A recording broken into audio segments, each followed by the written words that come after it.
Hello everyone, I am Dr. Arun Sharma and in this video I will explain the law of reciprocal proportion. The law of reciprocal proportion was proposed by Richter in 1792. According to this law, if two different elements combine separately with the same weight of a third element, the ratio of the masses in which they do so are either the same or a simple multiple of the mass ratio in which they combine. Here we consider an example which is shown here to more clear understood this law. Here we consider a triangle. In one corner of triangle there is hydrogen atom which is represented by a green sphere, and from yellow sphere sulfur atom is represented and oxygen atom is represented by the blue sphere. We know that the atomic mass of hydrogen is 1, atomic mass of sulfur is 32 and atomic mass of oxygen is 16. Hydrogen and oxygen reacts in 2:1 ratio and H2O molecule is formed. So the 2 atomic mass of hydrogen reacts with the 16 atomic mass of oxygen. So 1 atomic mass of hydrogen reacts with 8 atomic mass of oxygen. Now consider H2S molecule. Here the same ratio 2:1 ratio in which hydrogen and sulfur atoms combine. So the 2 atomic mass of hydrogen combine with the 32 atomic mass of sulfur.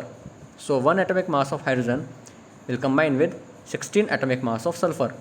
So here the atomic mass of hydrogen is same, but it reacts with 8 atomic mass of oxygen, but in case of sulfur there is 16 atomic mass.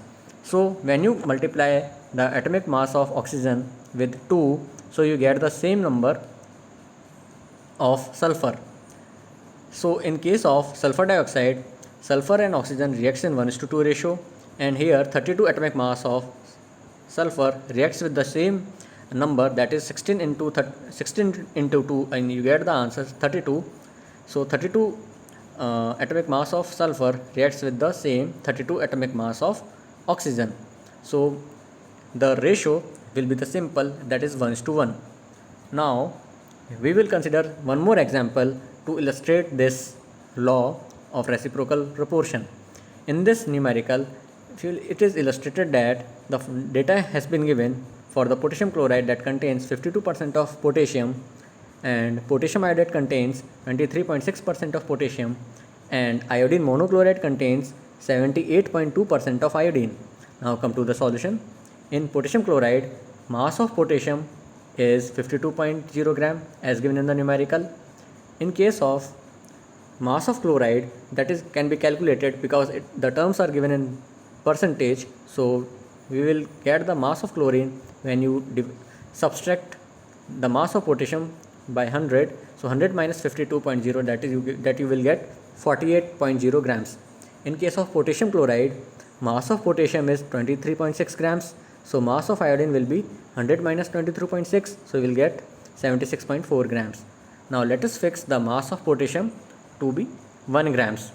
So in potassium chloride, 52 grams potassium combined with 48 grams of chlorine.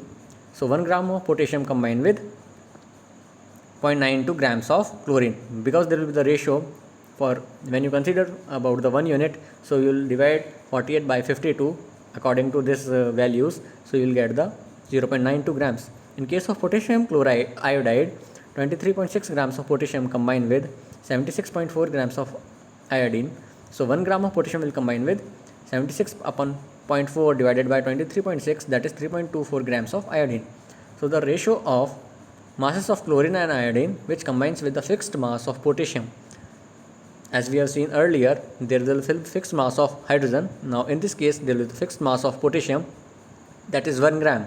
So we will get 0.92 is to the ratio is 3.24, or we will get the finally ratio is 1:3.5. Now in case of iodine monochloride, the mass of iodine is 78.2 grams and mass of chlorine is, we can calculate, that is 100 minus 78.2, that is equal to 21.8 grams. So the mass ratio of masses of chlorine and iodine in iodine monochloride is 21.8 is to 78.2, that is equal to 1:3.5. Now comparing both the ratios, one is upon 3.5, that is 1 upon 3.5. So we'll get the same ratio, that is 1:1, as we have got earlier in our example of H2O and H2S. So the ratio of is 1:1 always. So this is the simple whole number ratio. Hence we, in this given data that follows the law of reciprocal proportion, it is proved. Please subscribe this channel and also like and share my videos. If you have any questions, please feel free to contact me. My contact details are given here. Thanks.